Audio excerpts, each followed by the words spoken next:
Les gars, j'ai tellement mal. Marcus Rashford a signé au FC Barcelone et c'est officiel. Incroyable. J'ai tellement la rage que le voisin travaille aussi bien. Parce que oui, pour ceux qui essaient de douter, Marcus Rashford, ça fait très peur. Et ça, je vais vous expliquer dans la vidéo. Dans cette vidéo actualité, on va parler un peu de tous les transferts qui se sont déroulés là aujourd'hui. Je vais vous dire ce que j'en pense, bien évidemment. Et on va terminer sur l'affaire Rodrigo. Parce que oui, le FC Barcelone essaie de nous voler visiblement Rodrigo. Après les sources, il faut faire très attention, on ne sait jamais. Et Marcus Rashford, hein, on va finir par ça. Mais avant de commencer la vidéo, n'hésitez pas à vous abonner, à partager la chaîne, mais aussi à activer la cloche. Ça me donnera énormément de support, vous connaissez en bien. Donc la première annonce, c'est quoi? C'est Manchester United et Newcastle ont déjà amorcé des contacts pour faire venir Randal Kolo Muani. Donc les gars, je vous cache pas que c'est deux clubs assez compétitifs. C'est deux clubs qui jouent en Première Ligue. Pourquoi je dis compétitif pour Manchester United? Parce qu'ils ont déjà signé Mbeumo. Donc ça montre ce qu'ils veulent changer. Et surtout, Amorim, c'est pas un clown. Voilà, c'est pas un cancre et tout. Et tous les recrues qu'il va faire venir, bah, c'est par rapport à son style de jeu. Et ça peut grave bien marcher Randal Kolo Muani, l'impact qu'il peut avoir physiquement, les déplacements qu'il peut avoir à certains moments. Mais par contre, il va falloir travailler à certains moments la finition. Les 1 contre 1. Parce que oui, lorsque j'allume la télé, j'ai jamais vu Randal Kolo Muani marquer un but sur un face-à-face. C'est bizarre, c'est étrange. Je ne sais pas si c'est sa malédiction à cause de la finale de la Coupe du Monde face à l'Argentine, mais en tout cas, ça reste bizarre. C'est ce qui a clôturé son désamour un peu avec Luis Enrique. Je me rappelle, c'était face à Strasbourg, si je me trompe pas. Ouais, c'était face à Strasbourg. Donc moi, personnellement, ce que je lui conseille, hein, bien évidemment, c'est de partir à Newcastle. Newcastle, ça le fera du bien. Voilà, il aura déjà un club assez structuré qui a déjà une idéologie parce qu'à Manchester United, il y a tout à construire. Mais après Manchester United, il y a quand même l'histoire, il y a pas mal de choses. C'est quand même un club puissant dans la mémoire des gens. Donc ça a Randal Kolo Muani de voir un peu des deux côtés. Mais je vous cache pas que son duo quand même avec Mbeumo, j'arrive à le voir. J'arrive à le percevoir. Et ça peut faire mal en PL. Donc après, c'est à lui de prendre le risque, ce serait de partir à Manchester United. Le confort, ce serait plutôt de partir à Newcastle. Vu que c'est impossible de rester au Paris Saint-Germain là pour le moment, donc il va falloir faire un choix. Ensuite, la deuxième information, c'est que Liverpool prépare une offre à 100 millions d'euros pour Hugo Ekitike, pardon. Ekitike. Pardon les gars. Ah les gars, voilà, j'en ai marre les gars. 100 millions d'euros. Sachant que, oubliez pas, ce qui s'est passé, c'est que le Paris Saint-Germain a exclu ce joueur, l'a demandé de partir de force, sachant qu'il souhaitait rester au Paris Saint-Germain parce qu'il aimait le Paris Saint-Germain. Les Parisiens que j'ai trouvé durs, j'espère que là, je peux émettre mon avis sur cette affaire-là. Je vous ai trouvé dur, c'est mon humble avis. Voilà, moi je trouve que les Parisiens, ils en ont fait trop, donc il est parti à Francfort, il a performé à Francfort, il a marqué ses buts, il a été assez influent en termes de jeu, et là, il va partir pour 100 millions d'euros.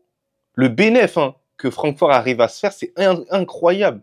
Il va partir pour 100 millions d'euros à Liverpool, sachant que Liverpool souhaitait Isaac juste avant. C'est quand même impressionnant. Et à ce qui paraît, d'après les informations, le transfert de Hugo Ekitike, il serait lié à celui de Luis Diaz. C'est-à-dire que si Luis Diaz quitte au final Liverpool, bah, au final, ça ouvrirait grandement les portes à Hugo Ekitike pour venir. Ça doit être dû, voilà, la masse peut-être salariale qui veulent équilibrer. Bref, là, j'ai pas plus d'informations sur cet aspect-là. En tout cas, Luis Diaz, qui lui peut partir au Bayern Munich et souhaite partir au Bayern Munich parce qu'il est déçu du salaire qui a été proposé par Liverpool. C'est bizarre. C'est bizarre. Ça fait 2 fois. Ibrahima Konaté, Luis Diaz, déçu du salaire. Est-ce que c'est de l'avarice? Je ne sais pas, la famille. Je ne juge pas. On constate seulement. Dans le bien, dans le bueno. Ensuite, on a Pierre-Emerick Aubameyang qui a fait tout simplement des sacrifices financiers pour pouvoir rejoindre l'Olympique de Marseille. Donc c'est officiel, Pierre-Emerick Aubameyang, il est de retour à Marseille. Alors moi, si vous voulez mon avis, pour moi, il devait jamais faire ce retour-là. Parce qu'en fait, ce qu'il a fait à Marseille, c'est incroyable en termes statistiques, en termes d'impact, en termes de pas mal de choses. Alors c'est vrai que l'aventure avait très mal commencé, tout le monde le critiquait. Tout le monde disait que il était finito. Mais après, c'est à partir d'un match d'Europa League que la tendance elle s'est inversée. Lorsque le public l'a sifflé et tout, il a commencé à marquer ses buts. Mais seulement, Le truc, c'est que lorsque tu pars d'un club, c'est bien de partir par la grande porte. Pour moi, il était parti par la grande porte. Il avait fait le nécessaire pour cette équipe de Marseille. Mais là, le fait de revenir, je vois pas où il peut encore plus contribuer pour l'équipe. Je ne vois pas ce qu'il peut faire de meilleur. Mais après, peut-être que c'est un choix purement altruiste. Il se dit, Marseille, ils ont besoin quand même d'un attaquant, d'un profil pour, pour animer encore plus l'attaque. Et en plus, ça joue la Ligue des Champions. Donc, pourquoi pas revenir à l'Olympique de Marseille? Donc, en tout cas, moi, c'est un joueur que j'apprécie énormément, même s'il a joué au FC Barcelone. Mais je vois pas trop l'ADA sur cet aspect-là. Dites-moi en gros ce que vous pensez de ça. Mais moi, personnellement, il prend des risques. Voilà, on va dire qu'il prend des risques de partir à Marseille. C'est honorable de sa part, parce qu'il y a plusieurs joueurs qui auraient fait voilà, les autruches qui, voilà, ils allaient même pas calculer. Mais lui, il a pris le risque de baisser son salaire. Il a fait un sacrifice financier et il a rejoint l'Olympique de Marseille. Donc, dans tous les cas, on verra ce que ça va donner. Brahim Diaz qui prolonge au Real Madrid. Ensuite, est-ce que c'est un bon choix? Est-ce que c'est un mauvais choix? Personnellement, moi, je ne sais pas, tu vois, ça dépend de Brahim Diaz. Si ça lui plaît, le fait qu'il soit remplaçant, c'est un très bon choix, tu vois. Et en plus, au Real Madrid, il n'y a pas de souci. Mais s'il voulait jouer davantage, moi, j'aurais conseillé d'approcher quand même d'autres clubs parce qu'il est en capacité de le faire. Donc après, ce sera à lui de voir. Ce sera à lui aussi de s'imposer dans l'effectif de Xabi Alonso parce que tout peut arriver. Parce que comme il a dit, hein, le meilleur jouera. Donc voilà, j'espère qu'il aura un impact encore plus conséquent du côté du Real Madrid et une régularité. Parce que c'est vrai qu'on parle de la régularité de Rodrigo, mais la régularité de Brahim Diaz, elle est souvent mise en doute. Faut se le dire, les gars. Faut même pas avoir peur de le dire. Ensuite, on a Thibaut Courtois, et c'est une nouvelle qui me fait grave plaisir. Il prolonge jusqu'en 2027 au Real Madrid. Donc, visiblement, il veut limite finir sa carrière au Real Madrid. C'est le meilleur gardien au monde, c'est le gardien le plus régulier au monde. Ça fait plaisir d'avoir un gardien comme ça, serein, qui n'en fait pas des tonnes et des tonnes. Et surtout, sous Xabi Alonso, j'ai vu une autre faculté, pardon, en lui, sa capacité à bien relancer. Et ça, c'est très, très, très, très important pour pouvoir mieux garder la balle, pour pouvoir être beaucoup plus dangereux face à une équipe qui nous presse. Parce que oui, une équipe qui nous presse, elle est vulnérable sur de la profondeur. Donc ouais, ça nous permet d'attirer un bloc équipe pour ensuite miser sur de la profondeur, surtout qu'on a des joueurs assez rapides. Et c'est une réalité, la famille. Ensuite, la nouvelle que vous attendez tous, Marcus Rashford qui signe au FC Barcelone. Les gars, je vous cache pas que j'ai la haine. Pourquoi? Parce que, en fait, c'est le meilleur choix que le FC Barcelone ait pu faire. C'est le meilleur choix, mais ça n'en fait aucun doute.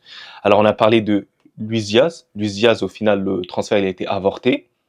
On a parlé aussi de, euh, de Nico Williams, qui a finalement prolongé jusqu'en 2035 du côté de de l'Athletic Bilbao, pardon. Et moi, je trouve que Marcus Rashford, c'est le meilleur choix. Pourquoi? Parce qu'il est en capacité de jouer tous les postes dans le domaine offensif. Il est capable de jouer ailier droit, il est capable de jouer ailier gauche, il est capable de jouer en 10 parce qu'il a déjà fait, il est capable de jouer en pointe. Donc, c'est-à-dire il est capable de jouer dans n'importe quel poste et surtout qu'il est déterminé. Il a une revanche contre la vie, tout simplement. Il a une revanche contre la vie. Donc, ça veut dire que là, il sent une liberté et surtout, c'est sous forme de prêt.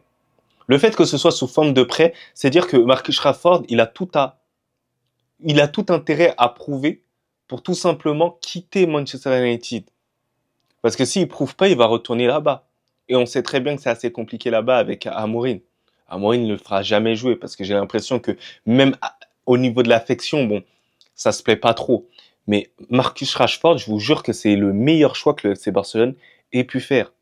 En plus, sur du 1 contre 1, c'est l'un des meilleurs joueurs au monde. Et surtout, quand il est en forme, c'est un joueur qui est en capacité de stater. Rappelez-vous la saison stratosphérique qu'il nous a fait, c'était il y a 2 ans. Il était incroyable, il était boosté en termes de stats aussi. Donc ça, c'est pas donné à tout le monde. Capacité d'élimination, de vitesse et capacité de stater. Avoir un réel impact individuel dans une équipe. C'est incroyable ce qu'ils ont fait le FC Barcelone. Je suis même choqué. J'ai même peur de Lamine Yamal plus Marcus Rashford et ensuite à Rafinha et plus haut à Lewandowski. C'est incroyable et les gars, voilà que j'ai le seum, hein. J'ai le seum qu'il ait accepté d'aller au FC Barcelone. Et pour finir, on a l'affaire Rodrigo. En fait, là, j'arrive pas à comprendre parce que d'après les informations que là j'ai pu voir, c'est que des intermédiaires Blaugrana ont fait en sorte de rentrer en contact avec des intermédiaires du Real Madrid pour pouvoir s'intéresser à Rodrigo. Alors moi, je vous cache pas que pour moi, le transfert, il va pas se faire. Il va pas se faire le transfert, ce ne sera pas possible. Mais dans l'éventualité, et faut prendre la source vraiment au plus bas, faut pas y croire à 100%, mais dans l'éventualité où la source, en gros, elle est réelle, et que Rodrigo accepte ce deal-là et parte au FC Barcelone, je le prendrais pour une trahison ultime. Sachant que la valeur actuelle de Rodrigo, elle est quand même de 100 millions d'euros. Donc le FC Barcelone n'est pas en capacité de dépenser pour Rodrigo. Ça, c'est pour moi, ce n'est pas possible. Ils ne pourront pas faire ça. Sinon, c'est avec l'argent de la drogue qu'ils le font. C'est une réalité, la famille. Donc pour moi, ce transfert-là, bon, ça ne va jamais se faire, ça ne va pas se faire. Rodrigo, il prendra maximum la destination de l'Angleterre, mais il prendra pas la destination du FC Barcelone. Ce n'est pas possible. Il ne peut pas nous faire ça. Ce n'est pas possible. Rodrigo, ça, si ça arrive, en fait, je le vivrai comme une trahison. Alors certes, je souhaite qu'il quitte le Real Madrid pour son bien, parce que moi, je veux son bien, contrairement à certains supporters, pour qu'il puisse jouer à gauche, à son réel poste, parce que je trouve que individuellement, il peut avoir des récompenses très importantes, mais dans un autre club, dans une autre structure. Mais après, son amour du Real Madrid, bah, il est très fort. Et j'ai l'impression que Rodrigo ne veut pas quitter ce club-là, parce que j'ai vu il y avait des nouvelles comme quoi, bon, Arsenal était intéressé par Rodrigo, mais au final, Rodrigo n'a pas donné vraiment suite et Arsenal s'est rétracté au fur et à mesure. Et ouais, les gars, au final, ça a signé aisé, tu vois, c'est des trucs comme ça, voilà. Donc j'espère qu'il va pas le regretter à l'avenir. Et moi, c'est tout ce que je souhaite, hein. C'est que du bonheur à Rodrigo. Je n'ai pas de hate envers lui. C'est uniquement dans l'objectivité que je parle. Va falloir s'améliorer en régularité. S'il est régulier l'année prochaine et qu'il mérite de jouer, il devra jouer. Un point, c'est tout. C'est le meilleur qui joue, les gars. Un point, c'est tout. C'est tout, les gars. Donc, les gars, dites-moi en commentaire si vous êtes d'accord et pas avec moi sur les analyses que j'ai pu avoir sur les différents sujets. Mais sinon, en vrai, ça va toi? Moi, en tout cas, bien, alhamdoulilah.